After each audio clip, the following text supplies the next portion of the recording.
আসসালামু আলাইকুম প্রিয় শিক্ষার্থীরা। তোমরা কমেন্টে অনেক রিকোয়েস্ট করছিলে ইউটিউবে যে ভাইয়া সামারি রাইটিংয়ের ক্লাস নেন।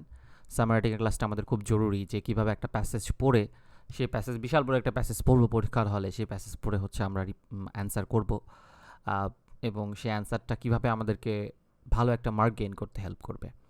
এক্ষেত্রে ব্যাপারটা হচ্ছে, অনেকে মনে করো যে সামারি মানে হচ্ছে একটা পুরো প্যাসেজ পড়লাম, 1/3 লিখে ফেললাম, প্যাসেজ যেরকম করে লেখা আছে ওইটা হুবহু আমি জাস্ট 1/3 স্মল করে আমি দিয়ে চলে আসলাম, আর আমি এক্সপেক্ট করলাম টিচার আমাকে ফুল মার্ক দিবে। একদম কিন্তু জিনিসটা বোকামি। কারণ হচ্ছে তুমি হুবহু একটা জিনিস, যেটা প্যাসেজ আছে সেই প্যাসেজটা তুমি জাস্ট ছোট করতেছো, অর্থাৎ সাম আপ করতেছো। বাট তুমি যদি এটাকে প্যারাফ্রেজ না করো, অর্থাৎ নিজের ভাষায় না লিখো কিছুটা, তাহলে তোমার পূর্ণ মার্ক অর্জন করার সম্ভাবনা কমে যাবে। কারণ টিচার তোমার কাছ থেকে এতটুকু এক্সপেক্ট করবেন যে তুমি একটা জিনিস পড়ে জিনিসটা বুঝে নিজের ভাষায় লিখতে পারছো। So summary is kind of A not only just writing, এটা একটা রিডিং স্কিলও। ঠিক আছে, তো কথা না বাড়িয়ে আমি আসলে পড়িয়ে জিনিসটা ক্লিয়ার করে দিতে চাই। তো আজকে প্রথম সামারি রাইটিং আমি শেখাচ্ছি। আমি যে সাজেশনে যেগুলো দিয়েছি সেগুলো সবগুলো আমি ইনশাল্লাহ করানোর চেষ্টা করব।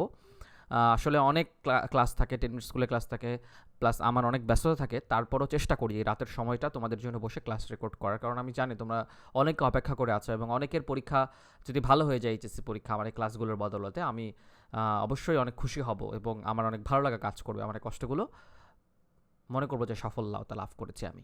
আচ্ছা, যাই হোক, একটা বিশাল বড় প্যাসেজ দেখতে পাচ্ছ। পরীক্ষার হলে এরকম সাইজের একটা প্যাসেজই কিন্তু থাকবে। আমি ফন্টটা বড় করে দিয়েছি জন্য অনেক বড় মনে হচ্ছে, বাট এরকমই থাকবে।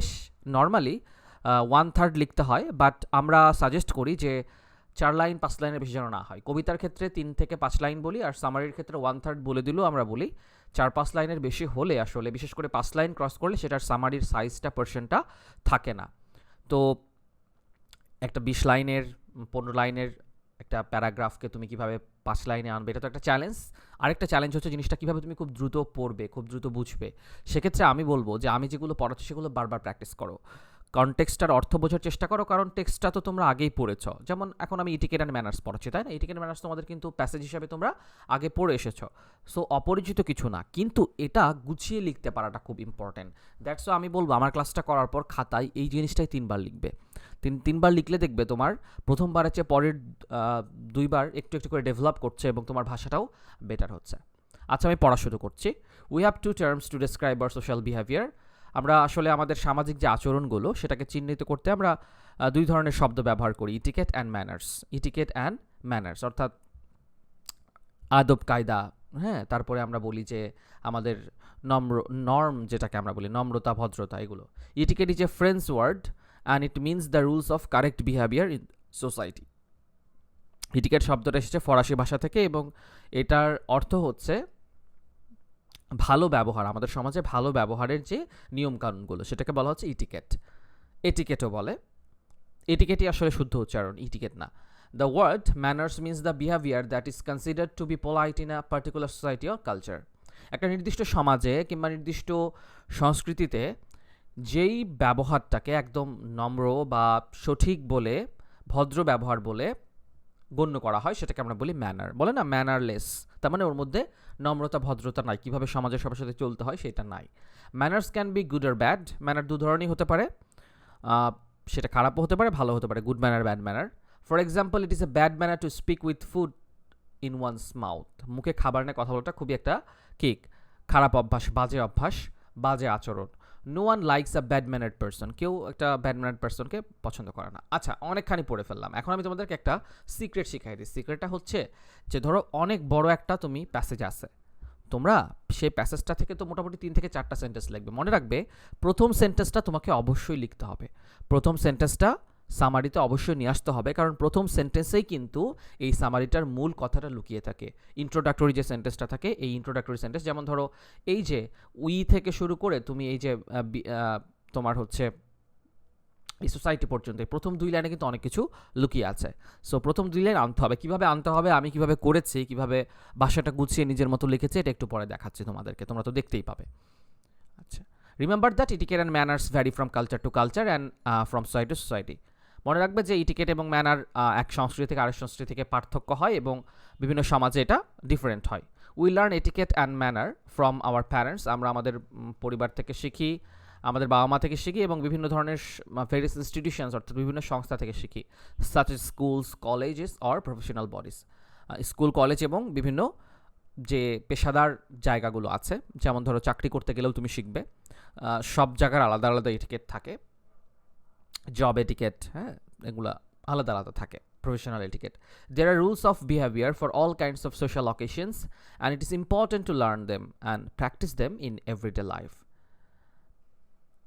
প্রত্যেকটা সামাজিক অনুষ্ঠান আলাদা আলাদা ব্যবহার কিন্তু রয়েছে। ধরো তুমি একটা নাচের অনুষ্ঠানে যে ব্যবহার করবে, অবশ্যই তুমি একটা মিলাদ মাহফিলে সেটা করবে না। তাহলে প্রত্যেকটা সামাজিক অনুষ্ঠান আচারের মধ্যে বিভিন্ন ধরনের ভিন্নতা আছে এবং এটা প্র্যাকটিস করাটা, অর্থাৎ এটা নিজের মধ্যে রপ্ত করাটা খুবই গুরুত্বপূর্ণ নিজের প্রাত্যহিক জীবনে। The manners that are correct in a wedding reception will not do in a debating club. একটা বিয়ের অনুষ্ঠানে যে ম্যানারটা তুমি করবে ডিবেটিং ক্লাবে সেটি করবে না। বিয়ের অনুষ্ঠানে কিন্তু অনেক ইনফর্মাল থাকবে, অনেক খোলামেলা থাকবে, ভাইব্র্যান্ট থাকবে, প্রাণবন্ত থাকবে, বাট ডিবেটিং ক্লাবে কি তুমি একটা নর্মস মানবে অবশ্যই।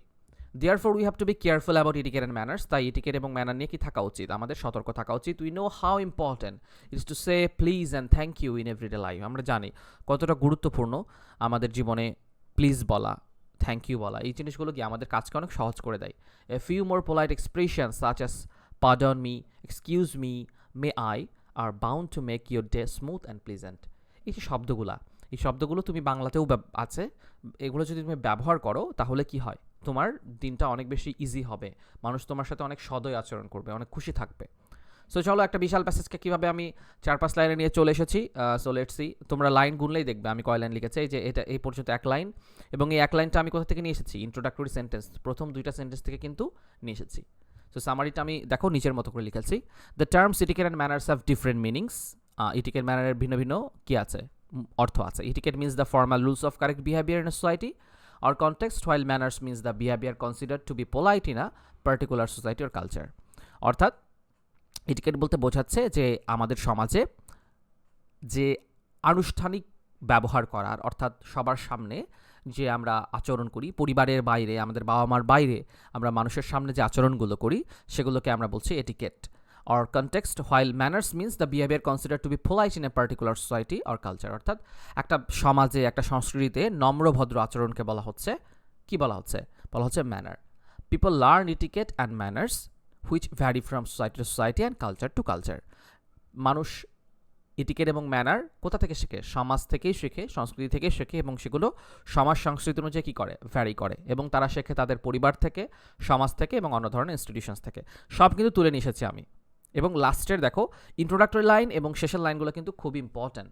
Polite expressions like please and thank you are very important in everyday life and make life smooth and pleasant.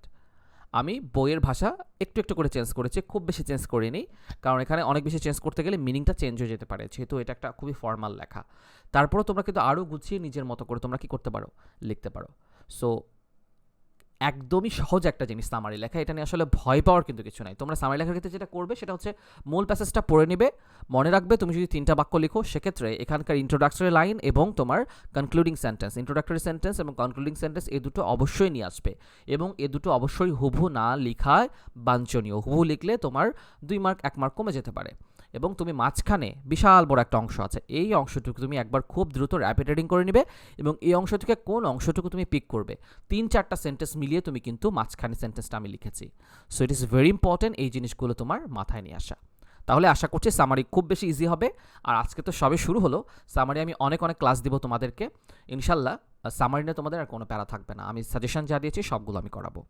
So ক্লাসটা প্লিজ শেয়ার করবে ফ্রেন্ডদের সঙ্গে, যারা অনেক বেশি আতঙ্কে আছে, সামারি নিয়ে পরীক্ষায় পূর্ণ মার্ক পেতে চায় কিন্তু উপায় খুঁজে পাচ্ছে না, তাদেরকে শেয়ার করে দাও, জানিয়ে দাও, ইনশাল্লাহ তোমরা ফুল মার্ক ইনশাল্লাহ গেইন করতে পারবে। বাট প্র্যাকটিস করো অনেক। আজকে এখানে শেষ করছি, সবাই ভালো থাকবে, সুস্থ থাকবে, আল্লাহ হাফেজ।